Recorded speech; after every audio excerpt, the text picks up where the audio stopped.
Olá, pessoal.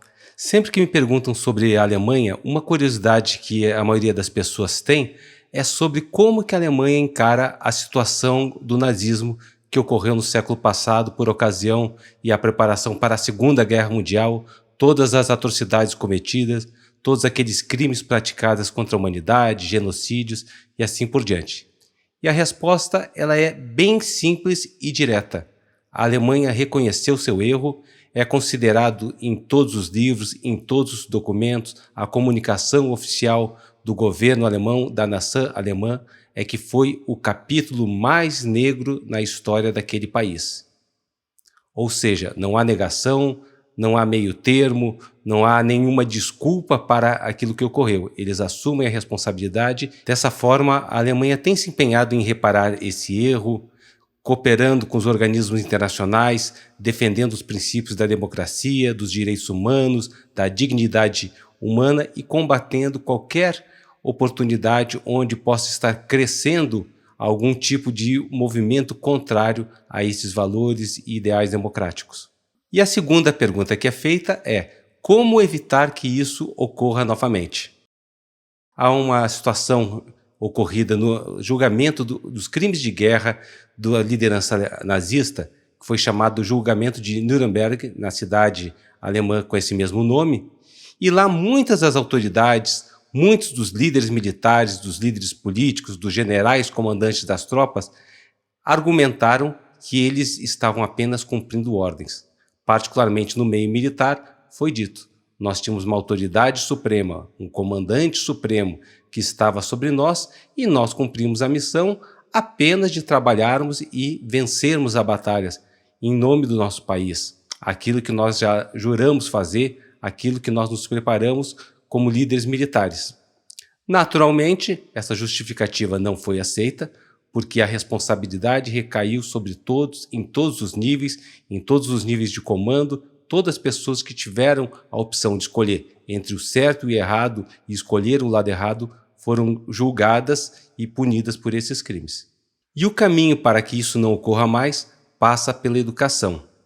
Educação é uma palavra que vem do latim educare e significa basicamente transformação. De uma maneira que a mentalidade, o ponto de vista, a visão das pessoas sobre esse fato, ela tem que ser transformado. À época, muitas pessoas apoiaram, muitas pessoas julgaram que era a oportunidade da Alemanha rever toda aquela humilhação que ela sofreu, dar o seu troco, o seu desfecho. Mas hoje está sendo demonstrado, está sendo ensinado, está sendo trabalhado em todos os níveis, desde as crianças, passando por todo o sistema educacional, por toda uma posição oficial do Estado, toda uma posição, o que nós chamamos de comunicação estratégica, dando essa versão de que aquelas atitudes foram erradas. Particularmente dentro das Forças Armadas, uma maneira de evitar que ocorra novamente esse erro, essa situação complexa que abalou a estrutura do país, a credibilidade do país, a visão das outras nações perante uma nação forte, uma nação organizada, uma nação que é uma potência econômica e uma referência mundial, foi de se criar o Zentrum Innere Führung. Esse centro, que seria traduzido literalmente como Centro para a Liderança Interna, ele se localiza na cidade alemã de Koblenz. Essa cidade de Koblenz é uma cidade localizada no centro da Alemanha, é uma cidade estratégica, próxima ao aeroporto de Frankfurt, e ali se localiza, além desse centro, algumas outras estruturas alemãs que apoiam todas as Forças Armadas. Por exemplo, o Hospital das Forças Armadas é localizado nessa cidade, o Museu das Forças Armadas é considerado um local estratégico, onde é a base, a estrutura logística para que as ações a partir dali sejam apoiadas em todo o mundo, inclusive as tropas alemãs que estão apoiando missões de paz em qualquer lugar do planeta. E essa cidade tem uma outra característica, que ali é a confluência dos rios Mosel e Reno. É chamado em alemão de Deutsches Eck, o canto alemão, e bem nesse local, onde é a confluência desses dois rios importantíssimos, há um memorial para o imperador Guilherme, ou em alemão, Kaiser Wilhelm Denkmal. E é interessante que o Kaiser, ou o imperador, está montado num cavalo, e os alemães falam que a traseira do cavalo, vamos falar literalmente, a bunda do cavalo está voltada para Paris. Como um sentimento sim, que os alemães têm uma eterna rivalidade com os franceses. Mas, brincadeiras à parte, hoje eles estão unidos na União Europeia e têm trabalhado em conjunto há bastante tempo.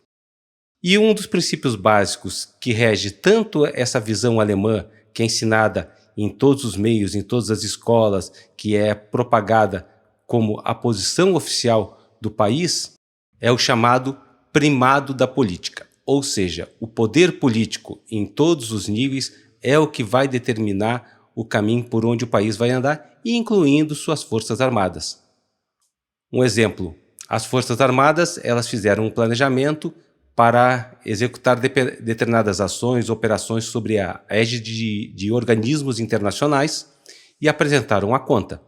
Para nós termos 5 contingentes que sejam capazes de atuar em sistema de rodízio, atendendo todas essas missões que nos são solicitadas, nós precisamos desse orçamento. O poder político, o Congresso, o poder executivo, eles disseram, não temos esse recurso. O recurso é muito menos do que isso que vocês solicitaram.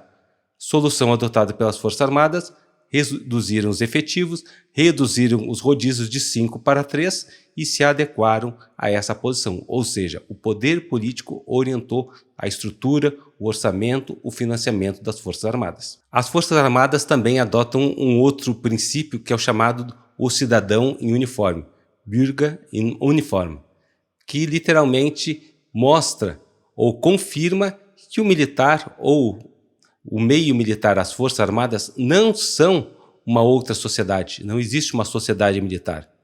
Existem militares que são cidadãos e fazem parte da sociedade, como qualquer outra profissão, e da mesma forma não há distinção de raça, de gênero, de origem, mas todos têm essa visão de que o militar é um cidadão que veste uniforme para exercer o seu trabalho.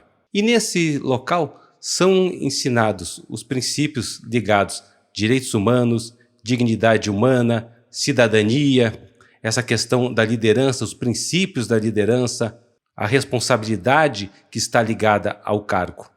A gente brinca ali, né, que o tio Ben falou para o Peter Parker, quanto maiores os poderes, maiores as responsabilidades. Mas esse princípio é básico em qualquer questão relacionada à liderança. Isso sempre foi ensinado e sempre nos foi cobrado.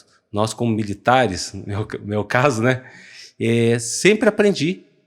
Desde a academia militar, nós íamos para as refeições, marchando num pátio onde dizia: cadete, ides comandar, aprendei a obedecer. E no decorrer da carreira, quando nós ascendíamos a uma função, a um outro posto, nós tínhamos a nossa responsabilidade ampliada. Mais pessoas que nós tínhamos que preservar, orientar, liderar, mais material de preço maior, de mais complexidade ainda, sob nossa responsabilidade. Ou seja, esse princípio ele é básico e ele tem que ser ensinado, tem que ser cumprido, tem que ser vivido. Um outro ponto que nós aqui no Brasil também trabalhamos e divulgamos, e isso está escrito bem claro nos nossos manuais, é que uma ordem ilegal ou absurda não se cumpre. Ou seja, a justificativa de alguém, eu fiz algo errado simplesmente porque foi mandado, não seria o suficiente para que ele se eximisse da sua responsabilidade.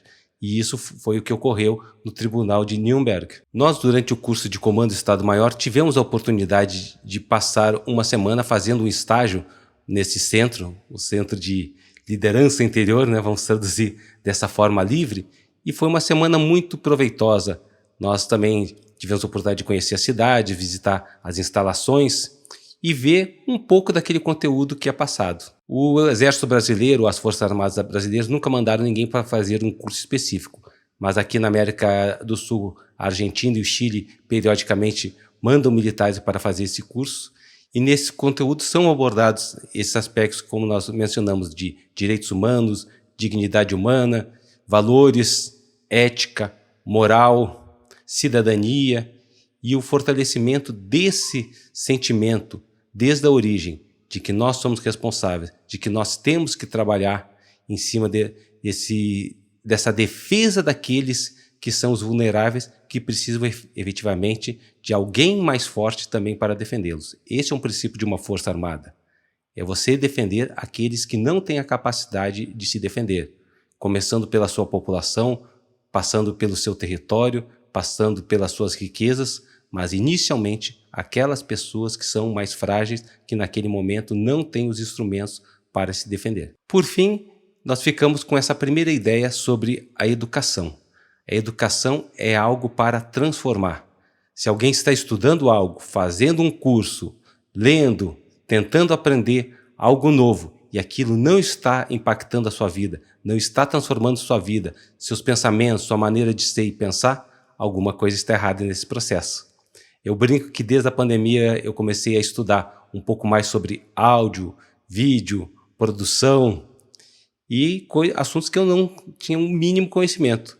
Hoje, claro, eu continuo tendo um conhecimento básico, sou amador, mas isso fez com que eu tivesse capacidade de fazer muitas coisas que eu não fazia antes, que eu tivesse a possibilidade hoje de fazer alguns trabalhos, de ter um novo hobby, uma oportunidade também de anunciar aquilo que eu penso, anunciar aquilo que eu creio ser a verdade, que seja útil, seja importante para todos. Ou seja, este conhecimento que eu adquiri por meio da educação nessas áreas, ele transformou a minha vida, transformou algumas prioridades que eu tinha, algumas opções que eu teria no decorrer da minha vida, particularmente agora que eu já estou na reserva remunerada. E o outro ponto importante é o que nos diz a palavra de Deus acerca do domínio, já que nós falamos da liderança interior. Talvez comandar muitas pessoas, comandar uma grande equipe, seja difícil, seja complexo. Mas o mais complexo ainda é quando nós temos que liderar, dominar, controlar a nós mesmos. Uma das características do fruto do Espírito que nós lemos na palavra de Deus é o domínio próprio. Ou seja, antes de nós sermos capazes de dominar qualquer outra coisa, nós temos que saber dominar a nós mesmos. Deus deu a ordem para Adão e Eva: povoem, dominem sobre toda a terra, sobre todos os animais. Mas primeiramente eles tiveram que aprender a dominar a si mesmos. Tiveram dificuldades, até falharam numa oportunidade, mas depois foram redimidos e tiveram a oportunidade de prosseguir. E nós estamos aqui até hoje porque eles cumpriram essa missão deles, de povoar a terra e de dominar sobre todos os animais, sobre todas as criaturas. E um outro ponto interessante, só para a gente concluir, é sobre a língua. A palavra de Deus também nos fala que nós devemos ser capazes de dominar a língua, que ela é pequena, mas que ela tem uma capacidade muito grande de influenciar para o bem e para o mal. E que nós devemos aí sim saber utilizar essa nossa habilidade, esse pequeno órgão do nosso corpo para fazer o bem, para fazer a diferença, para também, aliados à educação, transformarmos vida, começando da nossa, influenciando as pessoas e transmitindo aquela boa palavra, uma palavra de fé, uma palavra de esperança, uma palavra que realmente vai fazer a diferença nessa vida. Muito obrigado, Deus abençoe e até a próxima oportunidade.